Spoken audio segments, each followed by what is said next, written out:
2021년도 상시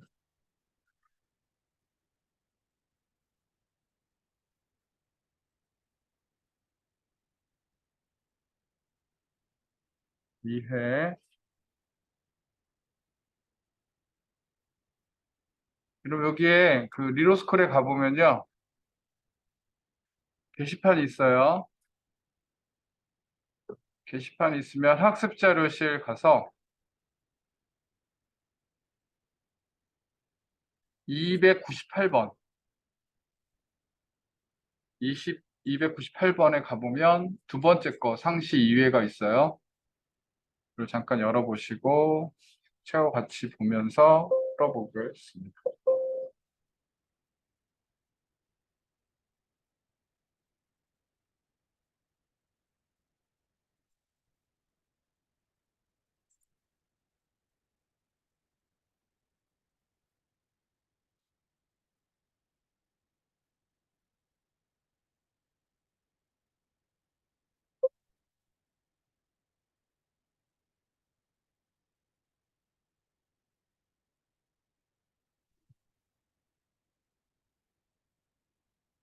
그다음에 시트 31번에 보면 이제 매크로를 만들어 놓은 게 있는데요.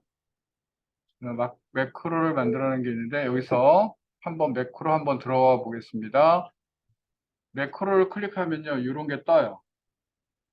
그리고 여기에서 보면은 한 단계씩 코드 실행하면요, 이 개발자들이 요 비주얼 베이직 코드에서 한 단계 한 단계 트레이스 하면서 실행시키는 그런 모듈이에요. 그리고 그다음에 여기 매크로에 들어가서 이번에는 편집을 누르면요, 여기서 고칠 수가 있어요. 이름도 바꿀 수 있고 코드도 다 바꿀 수 있는 게 편집입니다. 아까는 추적을 하는 거고, 이거는 코드 수정을 할 수 있는 거고, 그다음 세 번째로 여기 만들기가 이렇게 죽어 있는데, 이 만들기를 이용하면요, 만들기를 이용해서 코드를 갖다가 작성하고 있을 수 있는 이 편집 화면 쪽에 화면이 뜨면서 개발자들이 쓸 수 있는 화면이 뜨거든요. 그래서 이거는 코드 편집하는 거예요. 근데 이건 왜 여기는 죽어 있냐 하면은 이 개발 모듈이 안 깔려 있어서 죽어 있는 거고요. 개발자들이 쓰는 모듈이에요. 그래서 코드 에디터가 떠요. 아까 이 비주얼 베이직 에디터 같은 것이 뜨고 조금 개발자가 쓸 수 있는 모듈이 조금 더 있어요. 그래서 이게 여기는 죽어 있습니다. 그리고 옵션을 누르면은 여기 바로가기 키하고 설명을 고칠 수가 있어요. 이렇게 되어 있는 거예요. 그러면 여러분 이제 문제를 잠깐 보죠. 문제를 보니까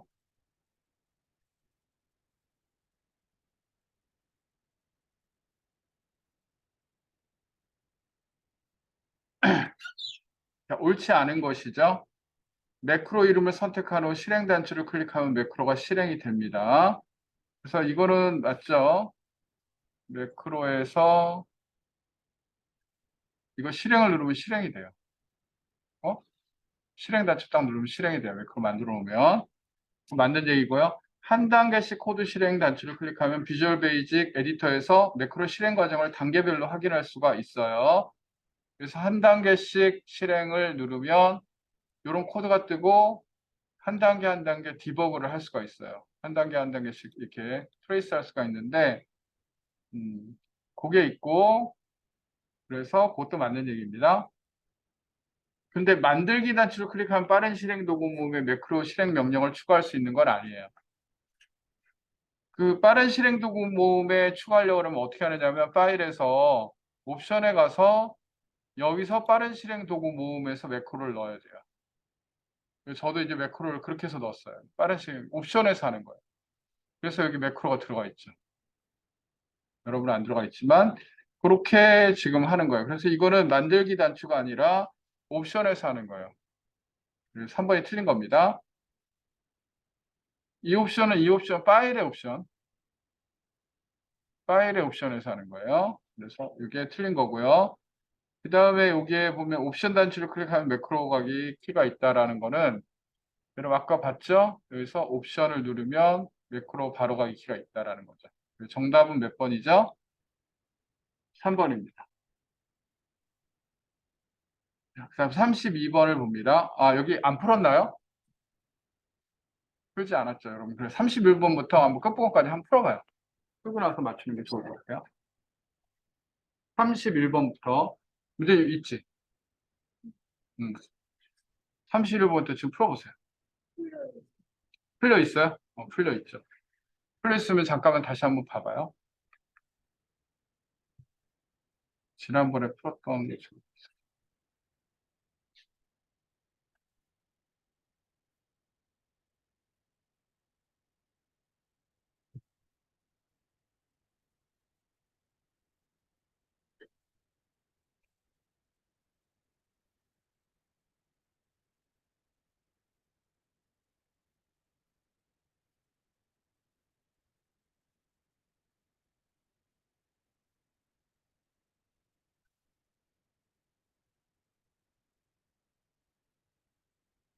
그다음 여러분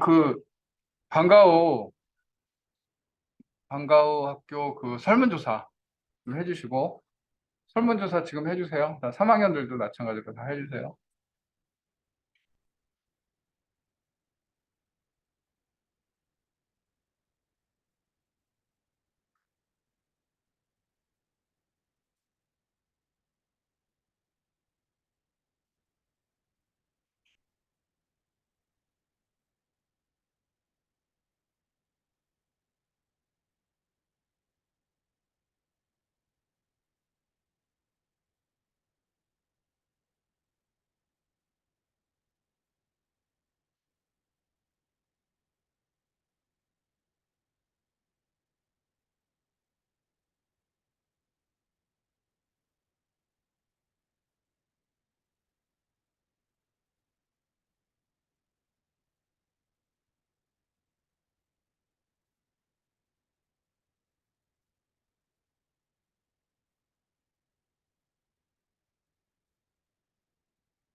다 푼 사람들은 답을 맞춰보세요.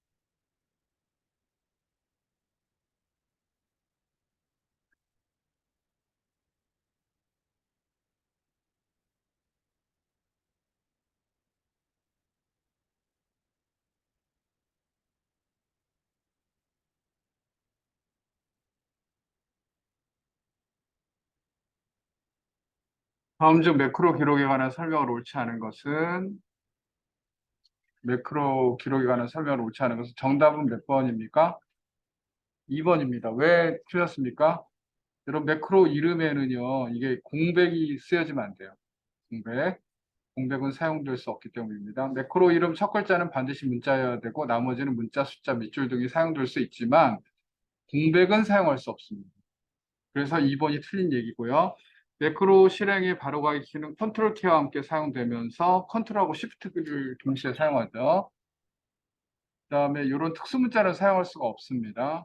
그리고 매크로 실행의 바로가기 키는 매크로가 포함된 통합 문서를 사용하는 동안 이와 동일한 엑셀에서 기본적으로 지정되어 있는 키보다 우선하거든요.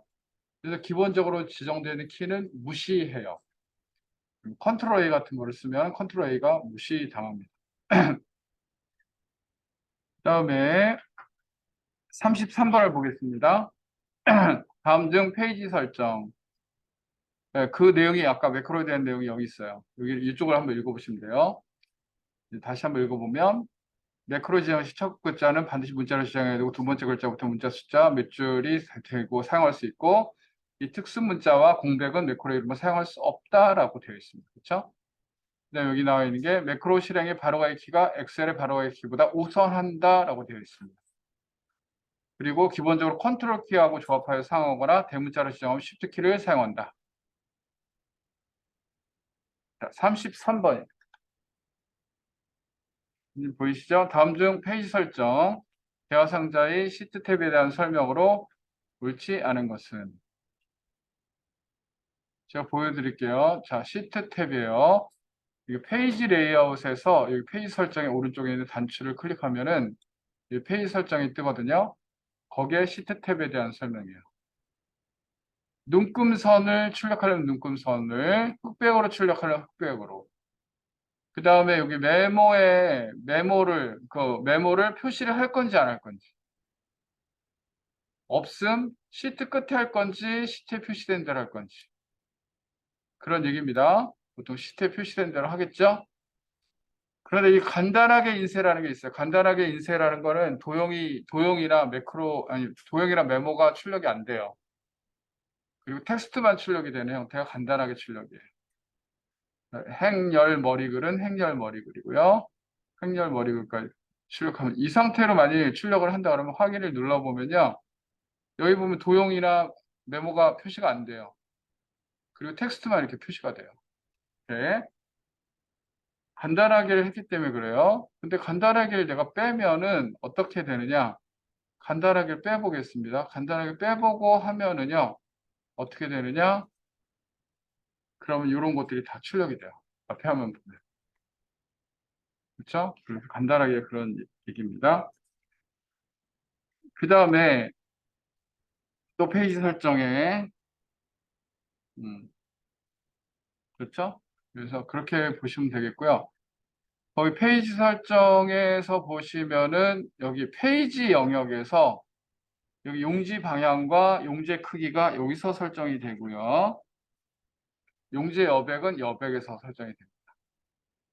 그럼 문제를 잠깐 봅니다. 문제를 봐서 33번의 정답은 4번이거든요. 용지 여백과 용지 크기는 페이지 설정에 페이지하고 여백 시트에 나오는 거지 여백에 나오는 거지 시트에 나오는 게 아니에요. 그래서 정답은 4번입니다. 나머지 보겠습니다. 셀에 삽입된 메모를 시트 끝에 할 수도 있고요. 시트에 보이는 대로 할 수도 있고 없음으로 할 수도 있습니다. 셀 구분선이나 그림 개체를 제외하고 셀에 입력된 데이터만 인쇄하도록 할 수 있는 설정이 있는데 그거 옆에 써보세요. 간단하게입니다. 얘가 간단하게. 그 다음에 워크시트에 행렬 머리글과 눈금선 인쇄되도록 설정할 수도 있습니다. 다음 34번. 다음 중 창 나누기에 대한 설명으로 옳지 않은 것은 이렇게 됩니다. 창 나누기를 한번 해보겠습니다. 창 나누기. 예를 들어 이렇게 많은 데이터들이 있어요. 내가 창을 나눠보겠습니다. 나누기 해서 창 나누기죠. 창 나누기를 해보겠습니다. 이건 보이는 거예요. 보이는 거. 아까 여기 페이지 레이아웃에서 나누기 하면요. 이거는 인쇄할 때 나누는 거고요. 나누기가 두 가지가 있거든요. 이 보기에서 나누는 거는 창 나누기가 있어요. 여기. 창 나누기라면요. 이렇게 네 화면으로 쪼개져요. 네 화면으로 쪼개지면요. 이쪽에서도 이쪽으로 갈 수 있고 이쪽에서도 이렇게 갈 수 있고요. 네 개 화면이 쪼개지는 거예요. 같은 화면에서. 근데 같은 걸 보는데 네 가지로 구분해서 볼 수가 있는 그런 형태입니다. 창 나누기 실행하면 하나의 작업창을 최대 4개 부분까지 나눌 수 있다 맞습니다. 첫 행과 첫 열을 제외한 창에서 창 나누기를 수행하면 현재 셀의 위쪽과 왼쪽에 분할선이 생깁니다. 그래서 아까 여기 했더니 위쪽과 여기서 위쪽과 왼쪽에 생겼습니다. 그런 게 보이고요. 그 다음에 창의 구분선을 틀 고정 구분선처럼 마우스로 드래그하여 위치를 이동할 수 없다라고 되어 있는데 이걸 이동할 수가 있어요. 이렇게 지금 이동할 수 있는 거 보이죠? 그래서 정답이 3번이 틀린 거예요. 그 다음에 화면에 표시되는 창 나누기 형태는 인쇄 시에 적용되지는 않습니다. 인쇄 시 적용되려고 그러면은 요 보기 창 나누기에서 하는 게 아니고요. 페이지 레이아웃에서 나누기를 하면은 얘는 적용이 돼요. 그래서 정답은 몇 번이죠? 3번이죠? 자, 넘어가겠습니다. 35번. 다음 중 셀 참조에 대한 설명으로 옳지 않은 것은 같은 통합 문서 내에 다른 시트의 셀은 참조할 수 있으나 다른 통합 문서의 셀은 참조할 수 없을까요? 셀 참조할 때 같은 통합 문서뿐만 아니라 다른 통합 문서, 다른 파일 셀 참조할 수 있어요. 정답은 1번이에요. 이건 많이 나오는 겁니다. 이게 틀린 거예요. 나머지도 봐두세요. 남는 셀과 빈 셀을 참조했을 때는 빈 셀은 0으로 간주해요. 그래서 div 0으로 나누는 거 이렇게 인식할 수 있고요. 자주 사용하는 셀이나 셀의 범위에 이름을 지정하여 수식이나 함수에 활용할 수가 있습니다. 절대 참조 방식은 참조하는 셀의 위치와 상관없이 참조하는 거예요. 근데 셀의 위치와 상관있게 참조하는 방식을 상대 참조 방식이라고 해요. 정답은 몇 번이죠? 1번입니다. 36번을 봅니다. 36번 셀의 이동. 이동하고자 하는 셀의 영역을 선택한 후 잘라내기에 바로가기 키인 컨트롤 X를 누르면 그 선택 영역 주변에 점선으로 표시가 됩니다. 맞아요. 그래서 컨트롤 X, 컨트롤 V 하는 거예요. 클립보드에는 최대 24개 밑줄 긋고 24개까지 저장이 가능합니다. 여러 데이터를 클립보드에 복사해 두었다가 다른 곳에 한 번에 붙여 넣을 수도 있습니다. 그래서 내가 예를 들면 이렇게 복사를 하잖아요. 컨트롤 C 하고 이렇게 되어 있으면요. 홈에 이게 클립보드에 가보면요. 클립보드에 이렇게 붙어 하나씩 들어와요. 잠깐만요.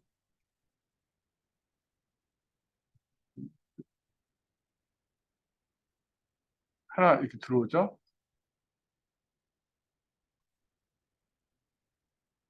이렇게.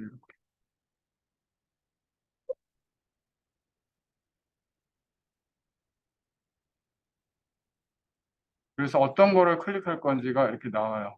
삭제하고 클립보드가 하나씩 들어갈 수 있다라는 거. 그다음에 24개까지 가능하다는 거. 선택된 셀 영역을 이동할 위치로 드래그하는 동안에는 선택된 셀 영역에 테두리만 표시된다.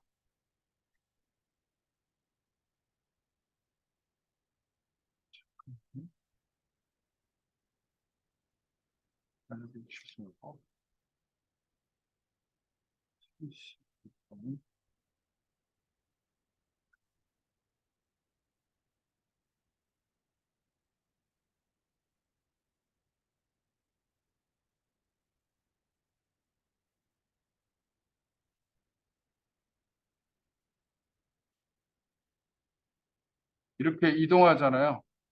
이동하면은 이 셀 테두리만 표시되죠.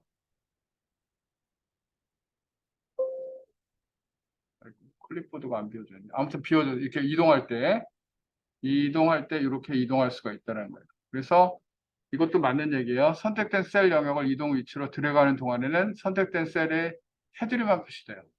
지금 어려운 내용이었는데 그런 내용. Shift 키를 누른 채 선택 영역의 테두리를 클릭하여 원하는 위치로 클릭하면 선택 영역이 복사가 되는 게 아니라 여러분 복사는 여러분 알아두세요. 복사는 무슨 키냐면 컨트롤 키예요. 이동이 Shift 키예요. 정답은 4번입니다. 컨트롤 키 고쳐놓으시고 37번 37번을 보겠습니다. 자, 문자와 숫자가 혼합된 셀의 채우기를 여러분 문자하고 숫자가 혼합된 상태에서 그냥 채우기 핸들로 하면은 증가가 되나요? 아니면 복사가 되나요? 몰라요? 해볼까? 마지막으로 이거 마지막으로 해보겠습니다. 마지막으로 이제 정리해야 돼요.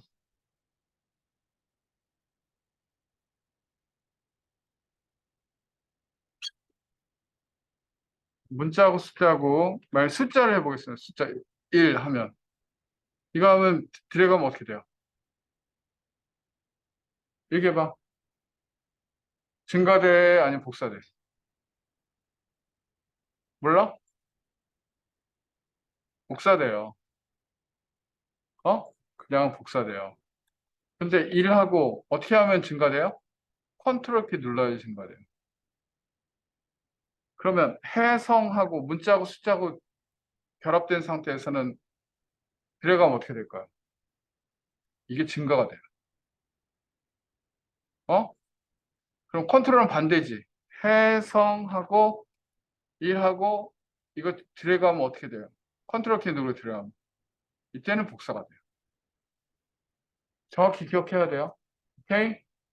그래서 어떤 경우에 증가가 되느냐 하면요. 문자하고 숫자하고 결합된 경우에 증가가 돼요. 기본이. 그리고 날짜 있죠. 날짜를 하고 날짜를 이렇게 하면요. 증가가 돼요. 날짜. 그리고 사용자 목록에 있는 거 있잖아요. 가불병정 이런 것도 증가가 돼요. 증가가 되고 있는 거 있으면 그러니까 뭐가 증가가 되는지 여러분 기억해야 돼요. 문자하고 숫자하고 결합된 거, 그다음에 날짜, 사용자 목록에 있는 거. 증가가 되는 거 컨트롤 키 누르면 복사가 됩니다. 그렇게 알아두시고 문제를 봅니다. 문자 숫자 혼합된 셀의 채우기 핸들을 컨트롤 키를 누른 채 드래그하면 동일한 내용이 복사가 돼요. 1번이 맞는데. 숫자가 입력된 첫 번째 셀과 두 번째 셀의 범위로 지정한 후 드래그하면 두 번째 셀 값이 복사가 된다. 이 말이 무슨 말이냐면 자, 첫 번째 1하고 3을 했어요. 그렇죠?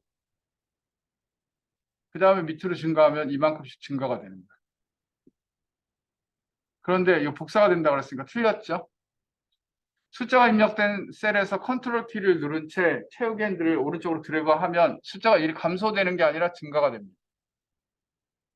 사용자 지정 목록에 정의된 목록의 첫 번째 항목을 입력하고 컨트롤 키를 누른 채 여러분 그냥 사용자 목록에 있는 것을 하고 나서 드래그하면 증가가 되거든요. 컨트롤 키를 누르면은 어떻게 돼요? 목록 데이터가 입력되는 게 아니라 그대로 복사가 된다는 거예요. 이게 무슨 말이냐면 가불병정 이렇게 있잖아요. 목록 데이터가 있는 게 기본적으로는 드래그하면 목록 데이터가 있는 게 나오는데 컨트롤 키 누르고 드래그하면 복사가 됩니다. 목록에 있는 게 나오지 않아요. 오케이? 그래서 정답은 1번입니다. 38번, 38번 여기 보면은 무슨 함수를 쓰는 건지 한번 보면 먼저는 이게 어떻게 되는지 한번 따져보겠습니다. 이거는 불연속적인 거를 더할 때 쓰는 거예요. B2가 뭐죠? 120. B4가 뭐죠? 170입니다. G9이 뭐죠? 290입니다. 이걸 더한 값이에요. 이 더하면 얼마 되죠? 290, 290, 290, 290. 그럼 얼마예요? 80, 580이네요. 1번 580. 그 다음 2번 썸이프. 썸이프 공식은 뭐예요? 범조합이죠. 그럼 A2부터 A6 요 사이에 부산입니다. 부산인 거, 부산인 거, 부산인 거. 세 건이네. 그거에 D2부터 D고. 그러니까 D2 120, 170, 290. 똑같네. 자, D썸은요, 열차의 뒷칸으로 범위를 열심히 조사한다. 범위, 그 다음에 열, 자, D1, 여기를 선택하는 거고, 조건, D2, A2. A2가 뭐죠? 부산인 거. 부산인 걸 찾네요. 이 중에서 부산인 것에, 이 표에서 부산인 것에 여기를 찾네요. 그러니까 부산인 건 똑같네. 이것도 120, 170, 플러스 290. 그쵸? 썸이프를 보겠습니다. 썸이프는 범조합이죠. 그러면 A2, 이 범위, 조합. 근데 범위를 잡을 때 이 범위, 조건의 범위를 잡아야 되는데 A2부터 A9을 써야 되는데 A2부터 D9을 썼네요. 이거는 아니죠. 잘못 쓴 거가 되겠지. 잠깐만요.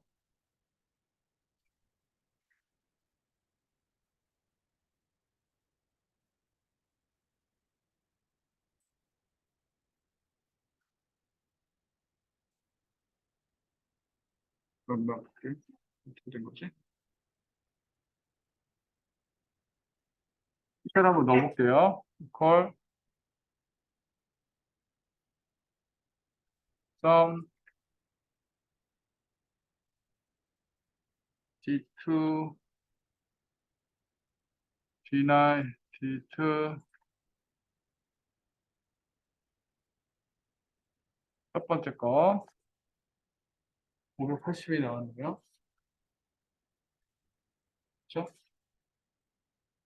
두 번째 거 해볼게요. 콜, 썸이프,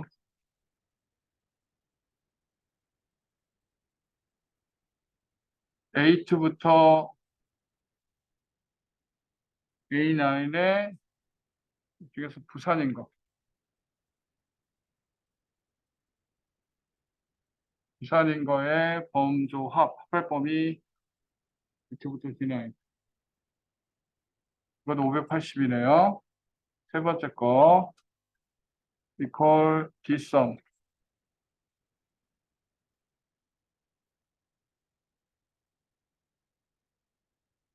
D썸은 열차의 뒷칸으로 와서 범위를 열심히 조사한다.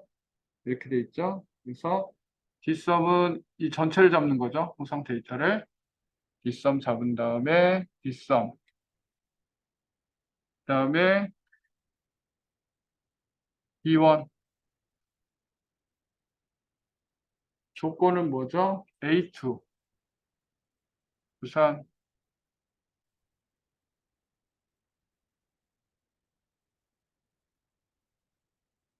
근데 이거는 오류가 나죠. 왜 오류가 나죠?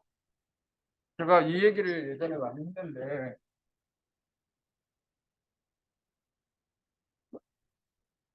이거 어떻게 잡아줘야 되나요? 이게 오류가 났어요. 왜 오류가 났죠?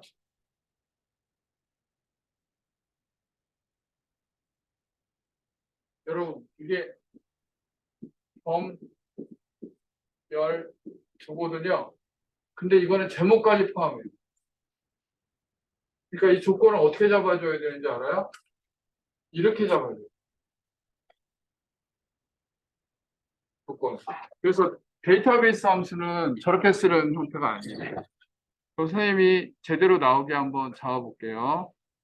어떻게 잡느냐? 얘를 equal, dsum, dsum 할 때는요.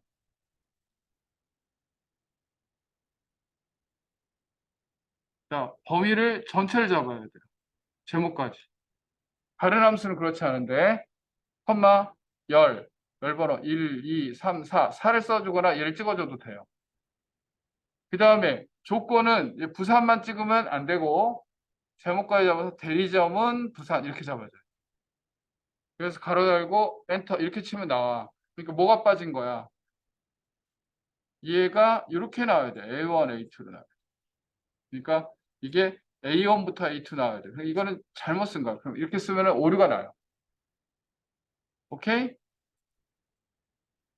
그다음에 그래서 3번이 정답인 거야. 3번이 정답인 거야.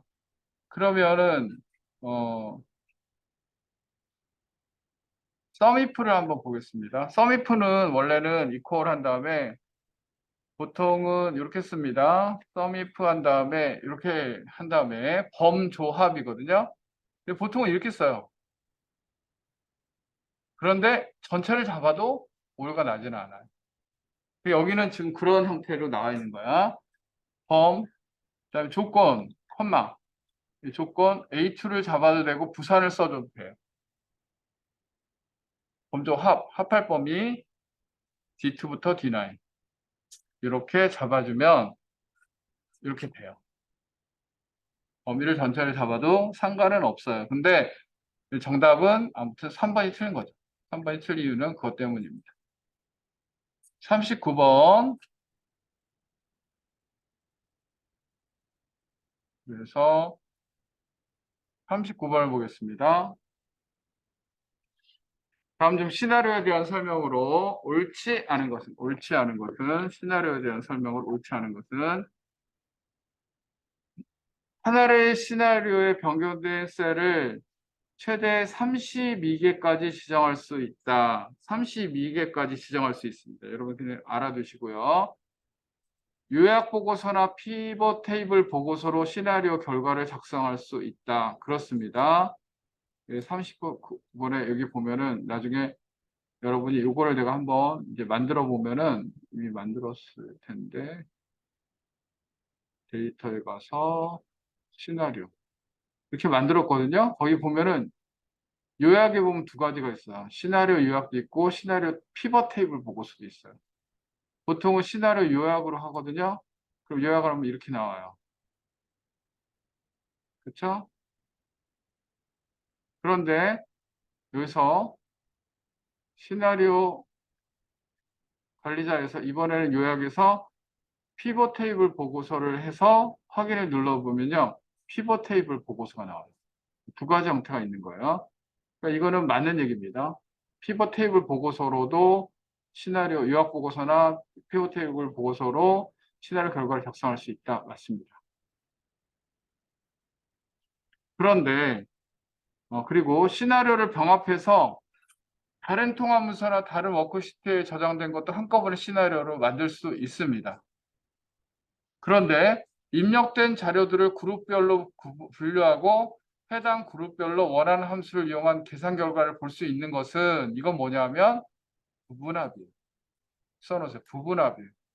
그룹별로 이렇게 해당 그룹별로 계산하는 거 이게 부분합입니다.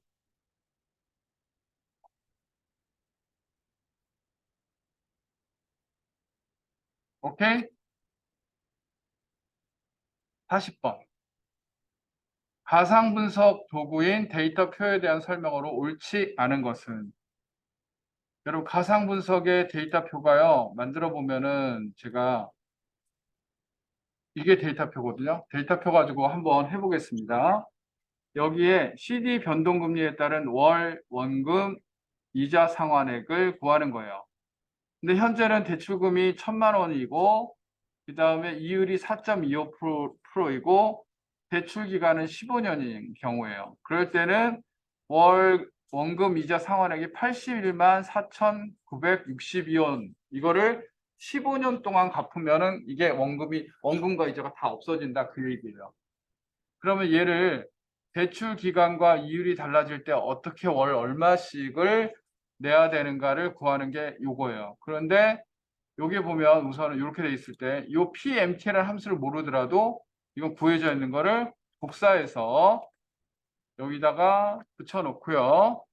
그 다음에 이렇게 한 다음에 그 다음에 데이터 가서 가상 분석의 데이터 표 가서 행 입력 셀은요. 가로 방향으로 흘러가는 거기 때문에 대출 기간 위에 대출 기간에 해당되는 여기 C6을 클릭하고요. 열 입력 셀은 열은 세로 방향이기 때문에 이율이에요. 이율. 이율에 해당되는 C4를 눌러주면 자동으로 계산이 되는 거예요. 예를 들면 10년 동안에 갚는데 대출 이율이 만일 3.5%였다. 그러면은 10만 4,600 아니 104만 6,537원씩을 매달 갚아 나가야 된다는 얘기예요. 근데 이렇게 구성된 거예요. 근데 얘를 중간에 얘를 삭제하려고 그러면 삭제가 안 돼요. 수정입니다. 그럼 여러분 이걸 알아두시고 그럼 보겠습니다. 해스타일 변수에 따라 변수가 한 개이거나 두 개인 데이터표를 만들 수 있습니다. 여러분 가로하고 세로 방향으로 옮겨지는 거는 두 개의 변수예요. 근데 예를 들면 한쪽 방향으로만 움직이면 한 개의 변수로도 만들 수가 있어요. 데이터표는. 데이터표를 이용하여 입력된 데이터를 부분적으로 수정 삭제할 수가 있어요? 없었죠, 아까. 그쵸? 삭제가 안 됐어요. 전체를 삭제할 수는 있는데 부분적으로는 수정할 수가 없어요. 워크시트가 다시 계산될 때마다 데이터표의 변경 여부에 관계없이 얘는 다시 계산이 됩니다. 그 다음에 데이터표의 결과값은 반드시 변화하는 변수를 포함하는 수식으로 작성해야 합니다. 결과값은 그래서 변화하는 변수를 포함한 수식으로 작성을 했죠. 아까 이런 식으로 이제 변화하는 함수를 이용해서 했습니다.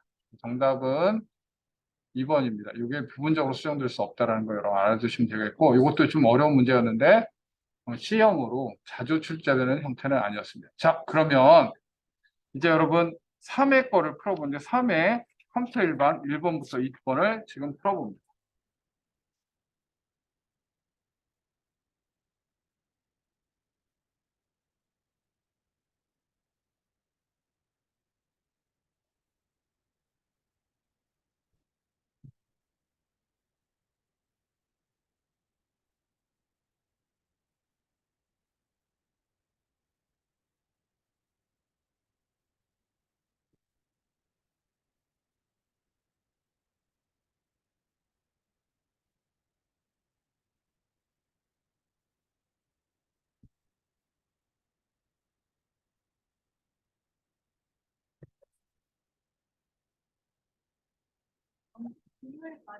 네네, 다음 주 수요일이 마지막 날입니다.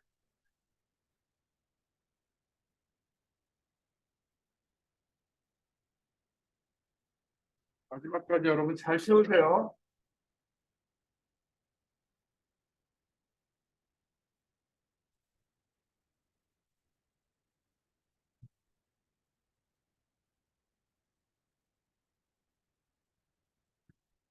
빨리 그 접수를 하세요. 그래가지고 시험 보는 게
자, 답을 맞춰보세요.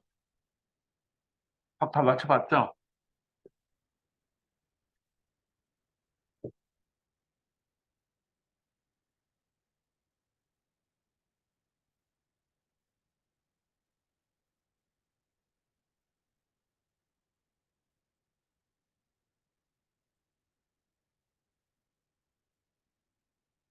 1번을 잠깐 보겠습니다. 1번. 자, 1번을 보면 폴더의 속성에 대한 건데, 예를 들면 이런 폴더를 만들어 놓고 마우스 오른쪽 버튼 누르면 속성이 있어요. 이 속성창에서 할 수 있는 것, 할 수 없는 것을 얘기하는 거예요. 여기 속성에 들어와 보면 크기도 나오고, 그다음에 그 안에 있는 파일과 폴더가 하위에 몇 개씩 있는지가 나오고, 읽기 전용 숨김 이런 것들을 만들 수 있는 거, 읽기 전용으로 할 건지 이런 것도 할 수가 있고요. 숨김으로 할 수 있을지 이런 것도 할 수가 있습니다. 근데 이 위치는 볼 수는 있지만 수정할 수가 없어요. 그걸 알아두시고 정답은 몇 번이죠? 1번이죠. 저장 위치를 변경할 수는 없습니다. 그렇지만 하위 폴더 파일 개수 알 수 있고 읽기 전용 속성을 설정하거나 해제할 수도 있고 만든 날짜도 알 수가 있어요. 정답은 1번입니다. 자, 오른쪽에 넘어가서 IoT가 뭐냐면 모든 사물의 인터넷이 그러니까 IP 주소가 된 거죠. 정답은 4번인데 왜냐하면 IoT 네트워크를 이용할 경우 통신 비용이 절감되는 게 아니라 증가해요. 많이 쓰니까 증가할 거 아니에요. 그렇죠? 그리고 가장 큰 문제가 보안 기술이 문제예요. 개인정보 보안. 이게 용이해지는 게 아니라 어려워지죠. 근데 그게 가장 큰 문제고 나머지는 여러분 IoT 가지고 빅데이터, AI, 다양한 사물, 사람, 공간을 하는 거. 현재는 사물을 단순히 연결시키는 단계에서 수집된 데이터를 분석해서 스스로 사물의 의사결정을 내리는 단계로 발전하고 있는데 IoT하고 연결되는 게 빅데이터하고 인공지능이에요. 그렇죠? 그렇게 보시면 되겠습니다. 그래서 그다음에 3번을 보겠습니다. 컴퓨터 코드. 선생님 이거 여러 번 내가 설명했는데 유니코드는 세개 모든 문자를 표현하는 코드예요. 한글 조합형 그 완성형은 한글만 표현한 코드고요. 그거 다 16비트, 2바이트 체계입니다. 그런데 표현 가능한 문자 수가 256자라는 얘기는 2의 8승이에요. 8비트예요. 얘는 몇 비트라고요? 16비트. 이거 선생님이 많이 했지? 이제 안 해도 되지? 그치? 이제 안 해도 되지? 이거는 2의 8승. 그럼 어떤 게 256자냐면 E, B, C, D, I, C 요거하고 아스키가요. 원래는 128개까지 표현할 수 있는데 아스키 8이라는 게 나왔어요. 원래는 아스키는 7비트이기 때문에 128개를 표현할 수 있는데 아스키 8은 256까지 표현할 수 있어요. 에러 검출이나 교정이 가능한 코드를 해밍 코드라고 하고요. 그 다음에 여기는 유니코드에는 존이나 디지트가 없어요. 그리고요. 이거는 16비트 편에서 이게 맞네요. 그렇죠? 그렇죠? 유니코드 16비트 한글 조합형과 완성형도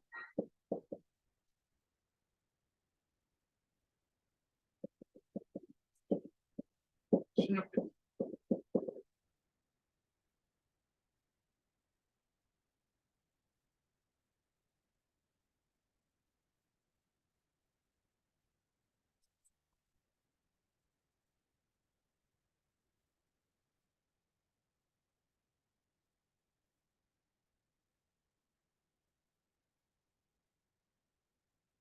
4번.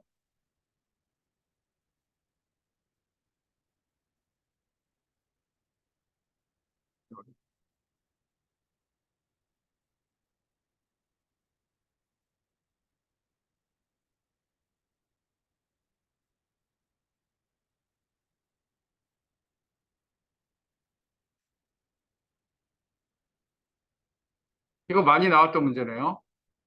자, 디지털 컴퓨터, 아날로그 컴퓨터의 차이점. 디지털 컴퓨터는 옳은 것이에요. 디지털 컴퓨터는 전류, 전압, 온도의 다양한 입력값을 아날로그 컴퓨터 숫자 데이터를 처리한다. 틀렸죠?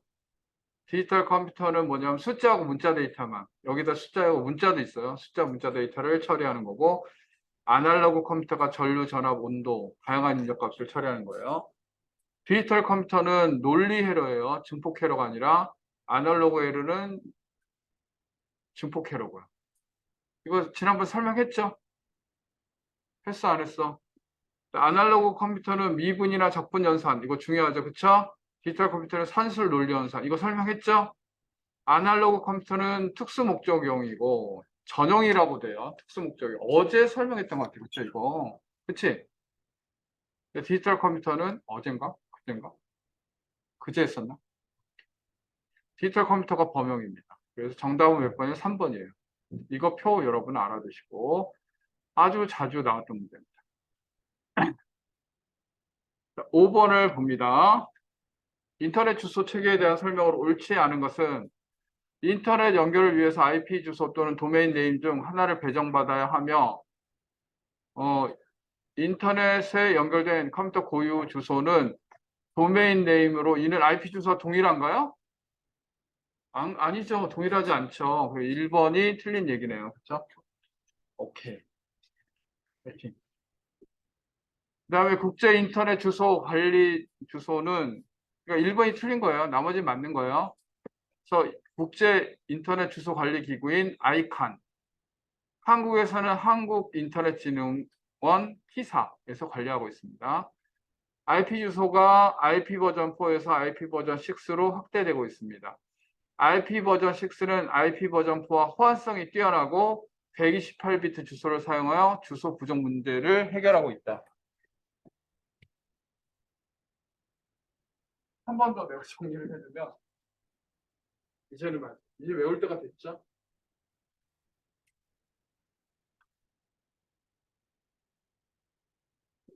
IP 버전 4는 8비트씩 4개로 중간에 점으로 구성되고요. 점으로 구성하고 클래스가 있습니다. 그러면 이거는 몇 비트예요?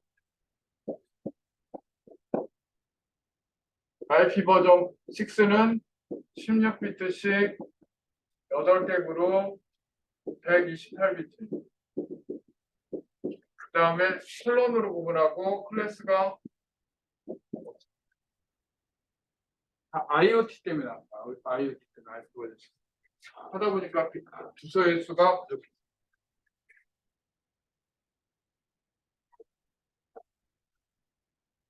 됐죠?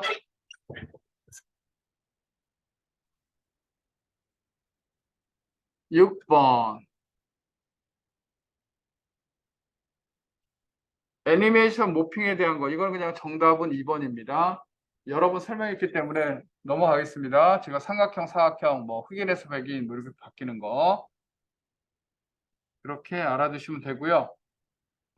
그 다음 요것도 여러분이 공부하셔야 됩니다. 이거. 여러분 선생님이 설명했는데 이제 정리하셔야 됩니다. 여기 알겠죠? 남은 기간 동안 여러분 공부하시고 그다음 7번 연결 프로그램. 이것도 여러 번 나왔던 거예요. 서로 다른 확장자를 갖는 파일은 반드시 서로 다른 연결 프로그램이 지정되어야 한다. 그렇습니까? 그렇지 않죠? 예를 들면 txt, hwp 이걸 다 아래 한글로 연결해 놓고 열 수도 있어요. 그렇죠? 연결 프로그램이 지정되어 있지 않은 확장자를 갖는 파일을 연결하기 위해서는 연결 프로그램을 설정할 수 있는 대화 상자에서 실행할 연결 프로그램을 선택하면 돼요. 연결 프로그램이 없으면은 그냥 연결 프로그램 설정할 수 있는 대화 상자가 떠요. 동일한 확장자가 가진 다른 파일을 열 때는 항상 같은 앱을 사용하도록. 여러분 HWP라는 파일 동일한 확장자를 가지고 있는데 얘는 한글로만 열 수 있는 거죠. 그렇게 하나로만 설정할 수 있는 거죠. 그렇죠? 그렇게 되는 거죠. 연결 프로그램이란 파일 탐색기에서 특정 파일을 더블 클릭했을 때 실행될 앱을 설정하는 것이다. 맞습니다. 이게 정의예요. 연결 프로그램의 정의. 자, 8번. 이거는 암기사항입니다. 외부로부터 윈도우 10에서 외부로부터 불법적인 해킹 등 위험 요소로부터 컴퓨터를 보호하는 역할을 하는 것은 윈도우 디펜더 방화벽입니다. 알아두시고 컴퓨터 봉제에 해당되지 않는 것은 정답은 4번. 이건 넘어가겠습니다. 아주 상식적인 거니까. 오디오하고 관계되지 않은 용어에 해당하지 않는 것은 정답은 2번입니다. 이건 그래픽과 관계되는 거예요. 그쵸? 그래픽과 관계되는 거예요. 알겠죠? 인터레이싱이 뭐예요? 스크린 이미지 보여줬다가 점점 선명한 이미지 보여준 게 인터레이싱이에요. 그럼 시퀀싱, PCM, 샘플링 이런 것들도 여러분이 알아두셔야 돼요. 시퀀싱이 뭔지. 시퀀싱이 뭐냐? 컴퓨터를 이용해서 음악 제작, 녹음하는 것을 말하고요. PCM은요, 디지털화 방법이고 아날로그 파형을 작은 시간폭으로 연속적으로 나누어서 직사각형 크기로 표시한 후 이를 숫자화하는 거예요. 그 샘플링은 음악 영상의 아날로그 시를 일정한 간격으로 검출하는 거예요. 그게 뭐냐?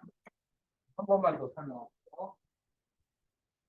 자, 이건 녹음 편집하는 거 시퀀싱이고 PCM과 샘플링은 이런 파형이 있으면요. 뚝뚝 이렇게 잘라내는 걸 뭐냐면 샘플링이라고.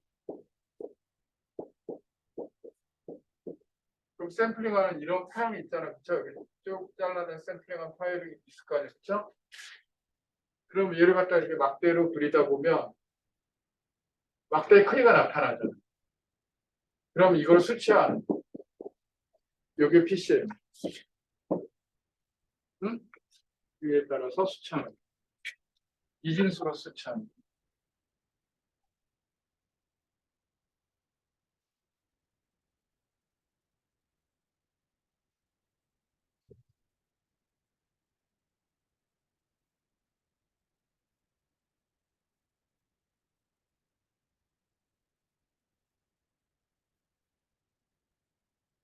자, 11번. 다음 중 윈도우 10 작업 표시줄 목록의 점프 목록. 점프 목록 이거거든요. 작업 표시줄에서 이렇게 누르면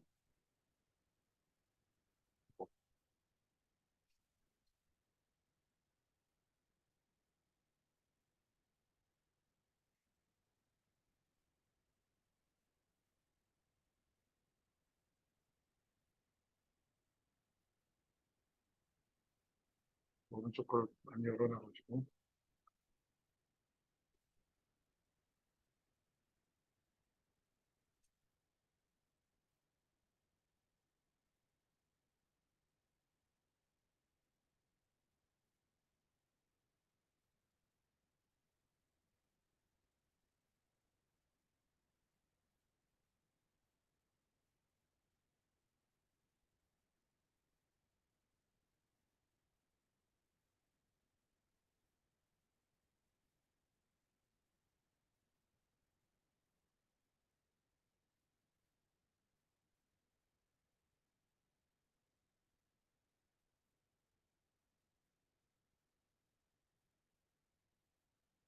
이렇게 하면 이게 쫙 떠오르잖아요. 이게 점프 목록이에요. 근데 점프 목록 제거하려고 딜리트 키를 누른다고 제거가 안 돼. 얘는 마우스 오른쪽 버튼 누르고 여기서 이 목록에서 제거를 눌러야지 점프 목록이 지워지는 겁니다. 그리고 여기 보면은 윈도우 프로그램의 점프 목록을 보려면 작업 표시줄의 프로그램에서 마우스 오른쪽 버튼을 클릭해서 실행합니다. 점프 목록에서 항목을 열려면 프로그램의 점프 목록에서 해당 항목을 클릭합니다. 점프 목록의 항목을 고정하려고 그러면은 어떻게 하느냐면 이거를 고정을 시키려고 하는 앞핀 모양 있죠. 이 목록의 고정. 이걸 클릭하면 이게 고정이 돼요. 제거하려면 또 이 목록에서 제거를 누르면 되고요. 목록의 고정, 딜리트로 지울 수는 없어요. 정답은 4번입니다. 자, 12번. 네트워크 주변을 지나다니면서 패킷을 엿보면서 계정과 비밀번호를 알아내는 행위를 뭐라 그러냐면 스니핑이라고 합니다. 스니핑. 알아두셔야 돼요. 여러분 참고로 여러분 다른 것도 좀 봐두시면요. 그러면 스푸핑은 뭐냐? 스푸핑은 다른 사람의 시스템에 침입할 때 침입자의 정보를 속여서 역주적을 어렵게 만드는 방법을 말합니다. 그러니까 시스템에 침입을 해요. 침입을 하는데 다른 사람이 그 침입할 때 침입자의 정보를 속여가지고 아예 추적하지 못하게 만드는 거, 요런 게 이제 스푸핑이라고 합니다.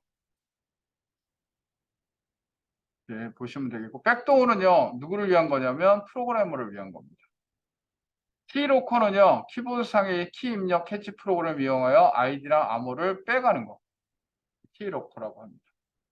13번 멀티미디어 파일을 다운로드 받으면서 바로 실행할 수 있는 기술을 스트리밍이라고 합니다. 이런 거 들어본 적 있죠? 스트리밍. 없어요? 있죠? 그쵸? 옛날에는 어땠냐면 완전히 다 다운로드 받은 다음에 실행해야 되기 때문에 속도가 오래 걸렸어요. 그 영화를, 요즘에 영화는 다 스트리밍이에요. 인터넷에서 여러분 핸드폰에서 뭐 예를 들면 여러분 핸드폰에서 넷플릭스 보잖아요. 그럼 어떻게 실행이 되냐면 다운로드 되면서 바로 실행이 되거든요. 그러니까 바로 실행이 되는 거예요. 근데 옛날에 어떻게 되냐면 다운로드 받은 다음에 실행했거든요. 그러니까 그 한참 걸리죠. 이제 실행이 됐습니다. 자, 14번. 14번의 정답은 가상 메모리예요. 하드디스크 일부를 메인 메모리처럼 사용하는 것. 즉, 책꽂이를 책상의 연장선으로 사용하는 것. 이것이 가상 메모리입니다. 여러분, 캐시 메모리는 뭐예요? 주기억 장치와 중앙 처리 장치와 주기억 장치 사이에서 위치해서 컴퓨터 속도를 향상시키는 것을 캐시 메모리라고요. 가상 메모리는 어디에? 보조기억 장치, 하드디스크에 있는 것을 주기억 장치처럼 사용하는. 플래시 메모리는 EEP롬의 일종으로 비휘발성 메모리예요. 그렇죠? 이런 것들이 뭐 있죠? 그렇죠? 연상 연관 메모리. 보통은 주소를 창조해서 데이터를 읽어오는데 얘는 내용의 일부를 가지고 기억 장치에 접근하는 방법을 말합니다. 그 다음 15번 플래시 메모리 나왔네요. 플래시 메모리. 플래시 메모리는요 중요한 게 트랙 단위가 아니에요. 반도체로 구성되어 있어요. 그래서 이것도 나왔죠? 트랙 단위가 아닙니다. 트랙 단위인 건 뭐가 있어요? 하드디스크, CD, DVD 이런 게 트랙 단위예요. 옛날에는요 이렇게 트랙 단위로 이렇게 만들어 가지고 여기가 트랙이고 여기가 하나의 영역을 섹터예요. 그러면 이렇게 바늘이 가서 그 트랙의 섹터를 읽어가지고 정보를 읽는 형태. 이 형태가 하드디스크, 그 다음에 CD, DVD 이런 것들이 여기에 해당됐어요. 그런데 나중에 이게 발전하면서 SSD는요 트랙이 없어요. 트랙이 없어. SSD도. 그 다음에 플래시 메모리, USB 이런 거. 그 트랙이 없어. 트랙이 없어요. 플래시 메모리는. 플래시 메모리 이거랑 같은 용어를 쓰게 EEP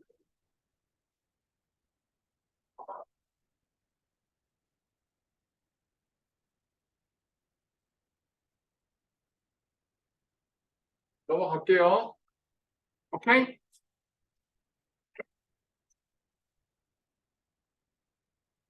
16번. 유틸리티 프로그램에 대한 설명으로 적절하지 않은 것은 유틸리티 프로그램이 뭐냐면 메모장, 그림판, 계산기 뭐 이런 것들이에요. 그래서 다수의 작업이나 목적에 대하여 적용되는 편리한 서비스의 프로그램이나 루틴을 말하는 거고요. 근데 2번은 아니에요. 컴퓨터 동작의 필수적이고 컴퓨터를 이용하는 주 목적에 대한 일부 특정 작업을 수행하는 소프트웨어를 가리킨다. 이게 뭐냐면 필수적인 게 뭘까요? 운영체제를 말합니다. 운영체제가 뭐예요? 윈도우 10 이런 거. 그거 유틸리티가 아니죠. 보통 컴퓨터 하드웨어나 운영체제, 운영 소프트웨어를 관리하는 데 도움을 주도록 설계된 프로그램을 말합니다.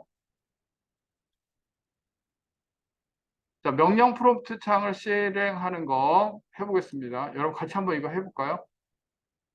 자, 시작 버튼에 마우스 오른쪽 버튼 누르고 실행 가서요.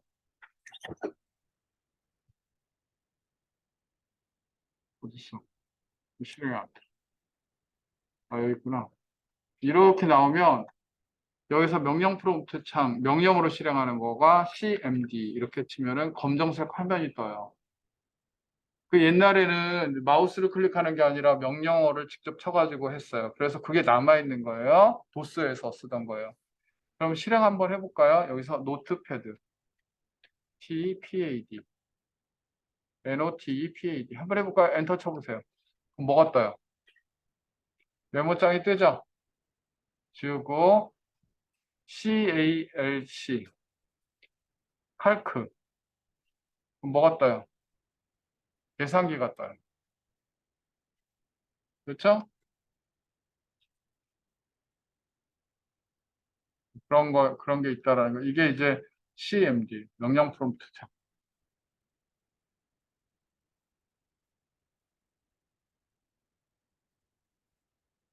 18번.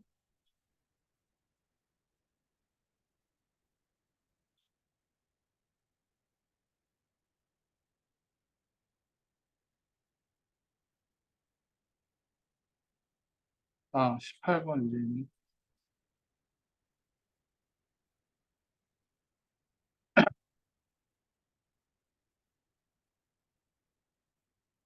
이거 나왔던 문제입니다.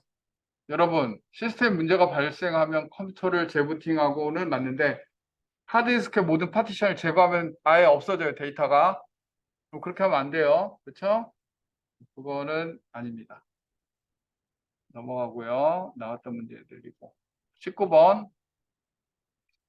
메모장에 대한 겁니다. 메모장에는 그림 차트 OLE 기능이 없죠? 이것도 나왔던 문제죠. 그렇죠? 그리고 확장자는 txt가 맞고요. 특정한 문자를 찾을 수 있는 찾기 기능이 있습니다. 현재 시간 날짜를 삽입하는 기능이 있습니다. 그렇죠? 메모장 볼까요? 제가 메모장을 이렇게 뭐 성형 구조를 넣었다. 이거를 찾는 것도 있고요. 찾기도 있어요. 그렇죠? 찾을 수도 있어요. 안디오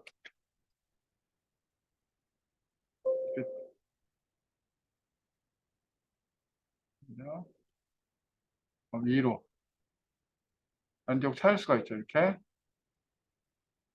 그리고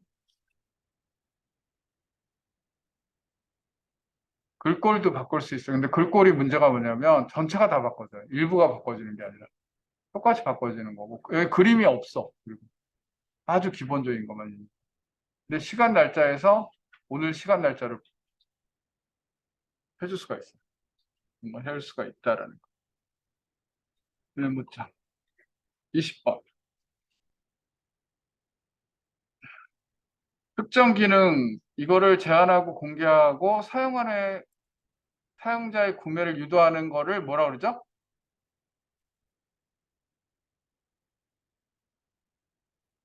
대답을 알지? 알지? 쉬워요, 쉬워. 여러분 나머지 거 한번 좀 정리를 해 보겠습니다. 상용은 돈 주고 사는 거. 그치? 정상적으로 대가를 지불하는 거. 쉐어웨어는 기능 또는 사용기간에 제한을 두어서 배포하는 거. 근데 이거를 이유는 뭐야? 정식 프로그램 구입을 유도하기 위해서. 트라이얼 버전은요, 얘도 미리 써보는 거예요. 어? 근데 차이점이 있다 그러면 일부 기능을 제한, 기능을 사용할 수 있게 하는데, 트라이얼 버전은 일부 기본적인 기능만 사용할 수 있어요. 그 트라이얼 버전이 뭐, 그렇죠? 조금 더, 음, 아주 기본적인 기능만 쓸 수 있게 하는 게 트라이얼 버전. 프리웨어는 뭐죠? 무료. 공개 소프트웨어는 뭐죠? 프리웨어와 공개 소프트웨어의 차이점은 뭐냐면, 뭐죠? 소스를 공개하는 게 공개 소프트웨어. 데모 버전, 프로그램을 홍보하기 위해서 홍보라는 얘기가 나옵니다. 베타 버전, 알파 버전은 베타 테스트를 하기 전에 회사 내에서 테스트하는 게 알파 버전. 그러면 베타 버전은 뭐냐? 정식 프로그램 하기 전에 테스트를 목적으로 일반인에게 공개하는 프로그램. 알파 버전은 회사 내에서, 베타 버전은 일반인에게 공개하는 거예요.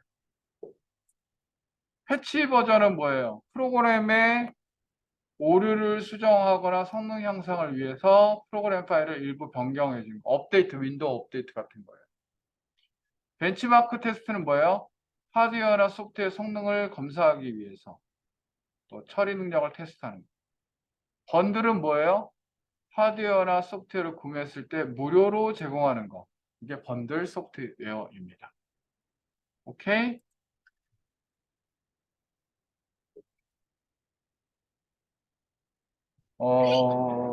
지금 오늘 금요일이고 여러분도 좀 지치고 그런 것 같아서 조금 일찍 끝낼게요.